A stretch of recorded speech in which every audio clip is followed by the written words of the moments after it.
அல்லாஹுடைய அளப்பரியும் கருணையினாலே இன்றைய ஃபஜ்ருடைய தொழுகையும் ஜமாஅத்தோடு தொழுதிருக்கிறோம். அல்லாஹ் ரஹ்மானுக்கு நாம் நன்றி பாராட்ட வேண்டும்.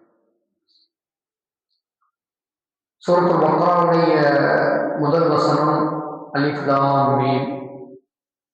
அதற்கடுத்து இரண்டாவது வசனம் ஸாலிகல் கிதாபு லா ரைப ஃபீஹி ஹுதன் லில் முத்தகீன் என்று அல்லாஹ் ரஹ்மானுக்கு சுப்ஹானஹு வ தஆலா அந்த வசனத்தை அமைத்திருக்கிறான். இந்த வேதம் இறை வேதம்தான் என்பதிலே எந்த விதமான சந்தேகமும் இல்லை. இது இறையச்சம் உடையவருக்கு நேர்வழி காட்டுகிறது என்று அல்லாஹ் ரஹ்மான் இந்த வசனத்தினுடைய பொருளாக அமைத்திருக்கிறான். இந்த வசனத்திலே அல்லாஹ் ரஹ்மான் சுப்ஹானஹு வ தஆலா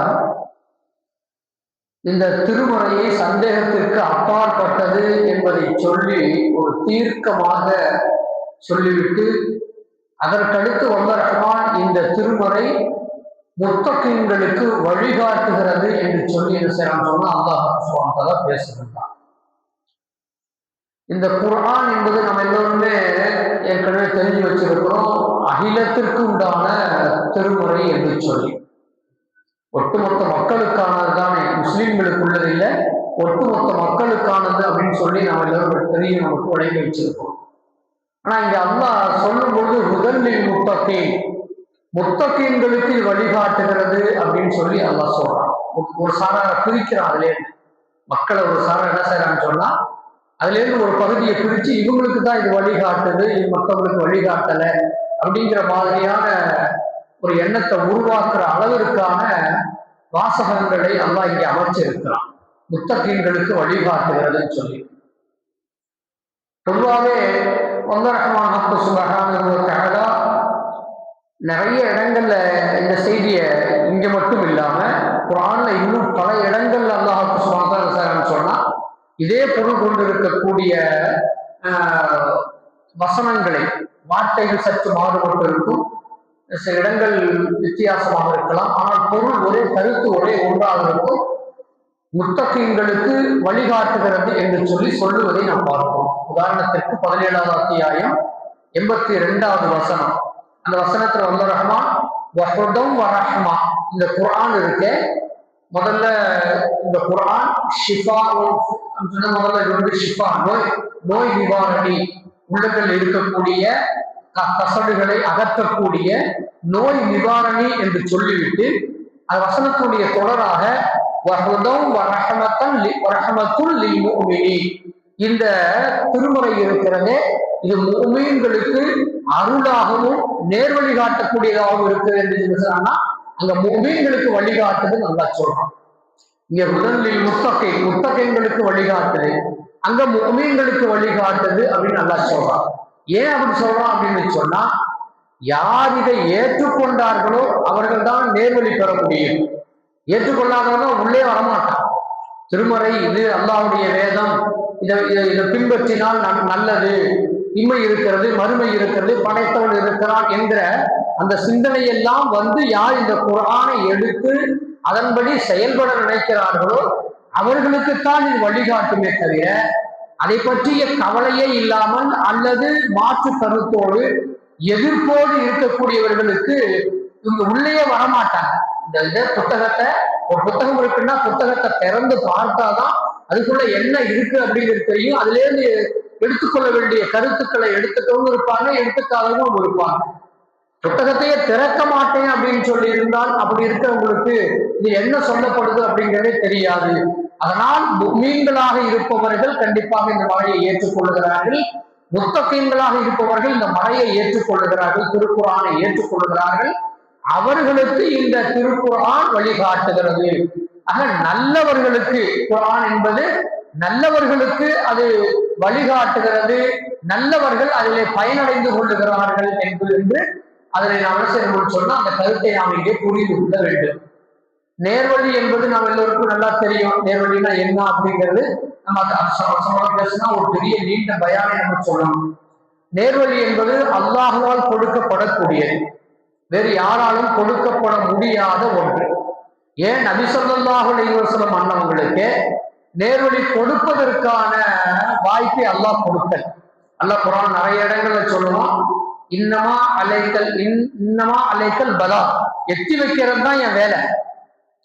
அல்லாஹ்வுடைய வேதத்தை எடுத்து சொல்றதுதான் என் வேலை. அந்த உள்ளத்துல கொண்டு போய் அந்த ஈமானை கொண்டு வர செய்கிற வேலை அது அல்லாஹ்வுடைய வேலைன்னு சொல்லிட்டு அல்லாஹ் குர்ஆன் என்ன செய்வான்னு சொன்னா நிறைய இடங்கள்ல பேசுவாங்க. இதே சூரத்துல் பக்ராவிலேயே 272வது வசனத்துல கூட நபியே, அவர்களை நீங்கள் நேர்வழியிலே சேர்ப்பது உங்களது கடமை அல்லவே, உங்களது வேலை இல்லது. நேர்வழியில கொண்டு போய் சேர்க்கிறது உங்களது வேலை இல்லை. நான் நாடியவர்களை நேர்வழியிலே நான் சேர்ப்பேன். நீங்க எத்தி வைக்கிற வேலை மட்டும்தான் உங்களுக்கு. அப்படி எல்லாம் என்ன செய்வாங்கன்னு சொன்னா சொல்லுவோம். ஆக எத்தி வைக்கப்படுகிற இந்த குர்ஆன் முத்தகீன்களுக்கு வழிகாட்டுகிறது, நல்லவர்களுக்கு வழிகாட்டுகிறது, முஃமின்களுக்கு வழிகாட்டுகிறது அப்படிங்கிறது நமக்கு பார்க்கிற செய்தி. முத்தகீன்கள் என்றால் யார்? முத்தகீன்கள் என்றால் யார் என்று சொன்னால் நமக்கெல்லாம் ஏற்கனவே தெரிஞ்ச தகவலாக தான் இருக்கும். பெரிய இதெல்லாம் வித்தியாசமா ஒன்றும் இல்லை. ஒரே ஒரு ஹதீஸ் மட்டும் நான் அதற்கு உள்ள செய்தியாக நான் சொல்லுகிறேன். முத்தகீன்கள் என்பவர் யார் என்று சொல்லி உமரே ஃபாரூக் ரலியல்லாஹு தஆலா அன்ஹு இடத்துல அவங்க என்ன செய்யறாங்கன்னு சொன்னா, உமர் ரலியல்லாஹு தஆலா அவங்க தக்குவானா என்ன, தக்குவாவுடைய அந்த சாரம் தான் முத்தகீன் அப்படிங்கிற வர்ற விஷயம். தக்குவானா என்ன அப்படின்னு தான் ஒரு விளக்கத்தை பெற்றுக்கொள்ளணும் அப்படின்னு சொல்லிட்டு உபய் இப்னு கஅப் ரலியல்லாஹு தஆலா அப்படிங்கிற ஒரு தோழர்கிட்ட போறாங்க. அவங்கள்ட்ட போய் என்ன செய்யறாங்கன்னு சொன்னா, தக்குவானா என்ன எனக்கு கொஞ்சம் சொல்லி கொடுங்க, எனக்கு சொல்லுங்க அப்படின்னு கேட்கிறாங்க. யாரு கேட்கறதுங்க? உமரே ஃபாரூக் ரலியல்லாஹு தஆலா அன்ஹு. அவங்க எந்த அளவுக்கு தக்குவாவிலே உறுதியானவர்கள் என்பது நம்ம எல்லாம் அந்த வரலாற்றை படிக்கிற பொழுது தெரியும். இன்னைக்கும் அவர்களின் ஆட்சி இந்தியாவிலும் கூட வேண்டும், பல தேசங்கள்ல வேண்டும் பேசப்படுகிற அளவிற்கான ஒரு மிகப்பெரிய சிறந்த தக்குவாவுடைய ஹலீஃபா அவங்க என்ன செய்யறாங்கன்னு சொன்னா, உபய் இப்னு கஅப் ரலியல்லாஹு தஆலா அப்படிங்கிற தோழர்கிட்ட போயிட்டு தக்குவானா என்ன எனக்கு கொஞ்சம் சொல்லுங்க அப்படின்னு சொல்லிட்டு அப்ப அவங்க திரும்ப ஒரு கேள்வி கேட்கிறாங்க. என்னன்னு சொன்னா, நீங்க முட்கள் கரடு முரடான முட்கள் நிறைந்த ஒரு காட்டுக்குள்ள நீங்க எப்பயாவது போயிருக்கீங்களா அப்படின்னு கேட்கிறாங்க. நான் போயிருக்கேன். அப்ப எப்படி நீங்க போகுவீங்க? அங்க நீங்க போகும் பொழுது எப்படி நீங்க அந்த காட்டுக்குள்ள போவீங்க? நான் என்னுடைய பாதங்களை எடுத்து வைக்கிற பொழுது மிக கவனமாக எடுத்து வைப்பேன்.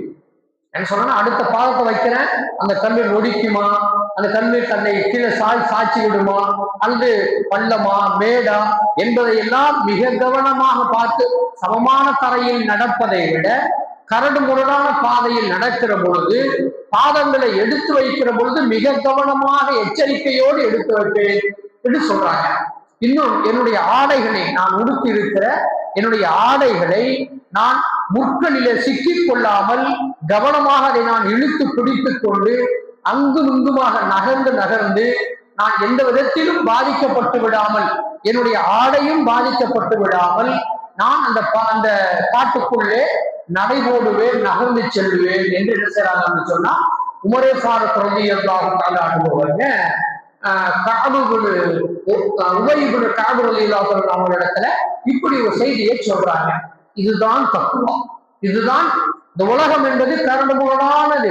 இந்த உலகத்துல நிறைய மது அப்படிங்கிற ஒரு கற்கள் நிறைந்த முற்கள் நிறைந்த ஒன்று இருக்கிறது, விபச்சாரம் இருக்கிறது, வட்டின்னு இருக்கிறது, அநீதிகள் இருக்கிறது, கொலை கொள்ளைன்னு இருக்கிறது.